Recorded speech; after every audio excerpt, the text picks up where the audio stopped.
வச்சுன்னு புடுங்குறதா? என்ன நாக்கு வலிக்கிறதா? அது எதுக்கு யூஸ் ஆக போது? இங்க நீங்க வந்து கரண்ட் அஃபேர்ஸ் தானே நீங்க பார்க்கணும். டே டு டே லைஃப்ல நமக்கு இருக்கக்கூடிய பிரச்சனைய தானே பார்க்கணும் அப்படின்னு பேசின புறம்போக்கு நாய்ங்க தான் இந்த நாய்ங்க.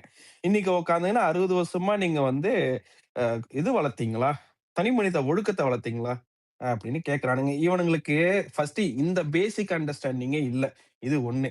அண்ட் 2வது விஷயம் என்னன்னா, இவன் ஒருத்தவன காப்பாத்தணுன்றதுக்காக, இல்ல இந்த பிரச்சனைய மறைக்கணுன்றதுக்காக, அடுத்த அடுத்த வேலைகள இவனுங்க தொடர்ந்து பண்ணிக்கிட்டு இருக்கானுங்க. நீ சொன்ன மாரி இந்த ராம்குமார் போட்ட வீடியோ ஆவட்டும், இந்த கரண்ட் இஷ்யூவ பத்தி பேசுனா அரெஸ்ட் பண்ணுவாய்ங்க.